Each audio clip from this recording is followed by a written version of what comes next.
We're going to try out this head mount.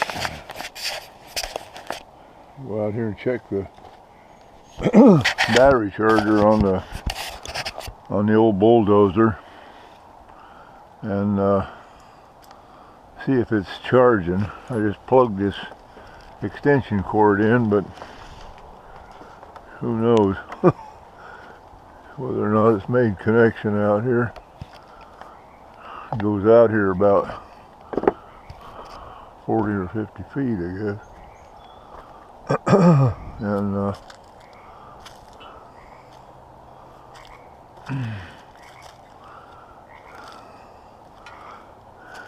still got some water running out of these springs. Oh yeah, it's charging. I already got one battery charged up, but I want to get the other one charged up. These batteries are fairly old, but they're real heavy-duty batteries, and they're really not used all that much. I think they've suffered more from you know, weather. First couple winters I took them off and put them in the shop on the wood floor, and then this last fall when I was through using the dozer, I was hurting really bad, and I can't carry them. They're just I don't know how much those batteries weigh, but they are heavy. At least for me, they're heavy. And I left them up here and threw something over the top of them, and it went through the freezing weather and stuff. And I came out here the other day. The dozer was parked back here about 40-50 foot behind where it is now. And lo and behold, I hit the dang switch for the starter, and it cranked right over like it had a full charge and started right up. It's really an amazing old machine. You got to realize this is a 1938 Cletrac, and with a 6-cylinder Hercules diesel in it, and it actually runs really good, steers good, everything. But I mean, imagine for that age and still having any kind of reliability left in it at all. It's a real testament to these machines. They were very overbuilt back in those days. Super heavy iron in them. Great big gears in the transmission, almost 3 times as big as anything we use today. But had they not been built like that, they sure wouldn't be that much, you know, left of them to do anything. And there's another one. It's the next size down from this. This is a model a DDH, which basically stands for diesel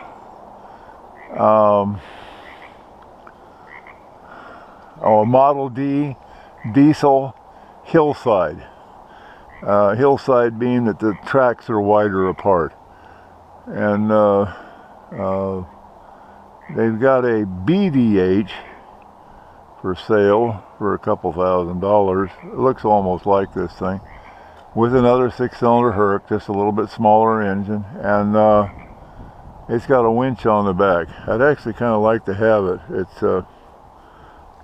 It's supposed to run and work pretty good, but this makes actually the second one of these I've had in my lifetime. I had one of these in when I was a teenager. We bought it down in Ridgefield, and it had been logging. People that had it had logged with it for years. We had to do a lot of work on it. I think it was the first diesel engine I ever overhauled, and it was about 16 years old when I rebuilt the Hercules. They're not a complicated motor or anything, but it was still quite a project for a 16-year-old with no book or anything, and it was a lot of fun. Ran good when I was done with it. We cleared a lot of land with it. Well, I say a lot of land. We cleared about 15 acres with it, and did some pond work and ditch work, put in a nice fence line, and eventually sold it. Somebody else wanted it, and didn't lose any money on it. We got all the work out of it, and sold it for more than we bought it for. So you can't complain about that. I really hated leaving this 5-ton chain hoist out here this winter, but I couldn't lift it. And it was, like I say, it was parked back up here in the mud about 40-50 feet, and I couldn't carry it if I got it down anyway. The little tractor, that case tractor there, it's been sitting there since about October of last year. And I've got to go get some spark plugs for it today. And it needs a little fuel filter, just a little inline fuel filter to get it going. You know, this gasoline we use now, you take these older tractors and cars, it just kills them because there's no aluminization of the gas tanks. They've just got steel gas tanks, and they make water. They've got water in the gas actually in it, so it just rusts them, and it just raises the problem with the carburetors. And so I'd say I got to change fuel filters about once a month at the outside. I actually, when I've been bouncing it around a little bit, had to actually change them once a week when I was using it around here. But it's just more, I don't know, some of our so-called progress. But of course, everything now, carburetors are a thing of the past for the most part. Everything's got fuel injection on it. I even understand some of the little small engines are coming out with, almost like lawnmower engines are coming out with fuel injection. And turbos. I don't know. All right, well, let's go around and see if we can go see what Charlie's doing. Charlie's the newest cat here on the hill, and he's never been in captivity. He didn't have a home, and he was in a dangerous position. The animal control people were going to get him. And he's an older cat. I'd say he's probably, I don't know, maybe 7 years old. And people they just don't adopt older kitties. This is him right here. And he's a good guy. He really is a good guy. He's a big softy. He's a full male, and but he's very, very gentle, very loving, and I don't think he's had much lovey stuff in his life, because he's just crazy about being petted and stuff, and he just loves it. He thinks that's really good. If he gets some food and some water and all that stuff and some loves, he's a very, very happy boy. Yes, he is. And he's a good guy. And, you know, folks, there's no sense of these animals going to pounds and being put to sleep. My partner and I, we believe in life, and it's not their fault they come into this world and stuff, and we're supposed to kind of watch out for them, try to help them, and you know, they give back. the love he gives back and the little fellowship and stuff, it's really good. And I like it, and she does too. And it's a worthwhile, to us it's a worthwhile thing. We've got several of these cats, and like I say, most of the time they're very difficult to find a home for. But we'll make them as comfortable and safe as possible. Some people have ill comments about them living in a cage.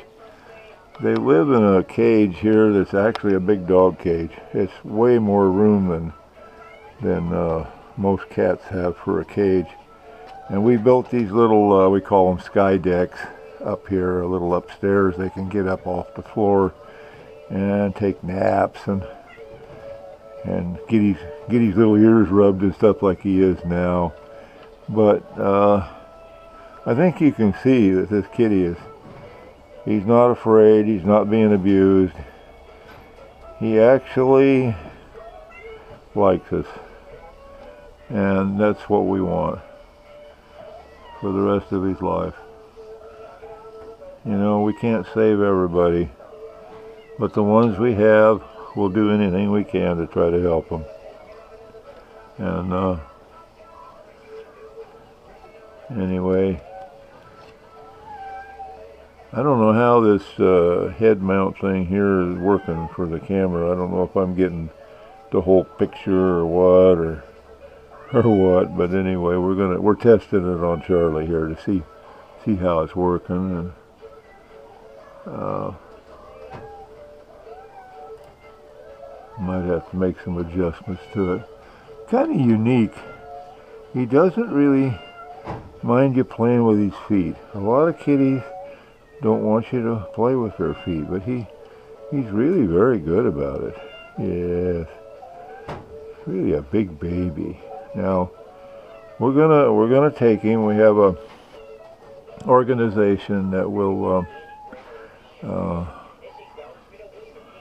take care of his little boy situation here and neuter him for a very fair price.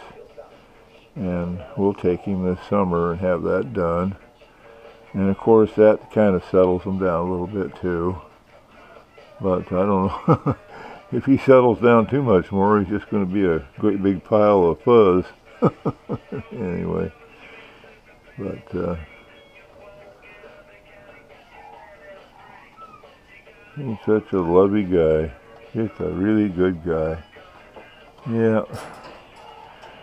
Usually, what he wants is, if he hollered, oh yeah, see there? Yeah. He don't want you to quit. He's got into this lovey stuff, and he thinks that's pretty neat.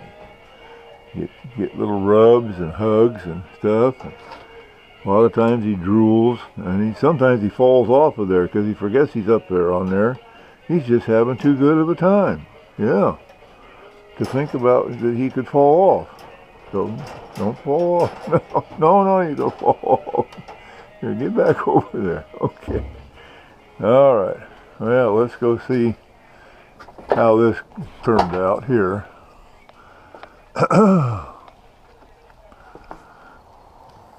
Oh, yeah. I get much more stoved up here. I got so much arthritis and nerves in my back.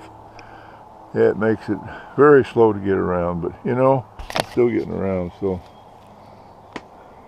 can't complain that much. Man, I gotta turn this thing off now.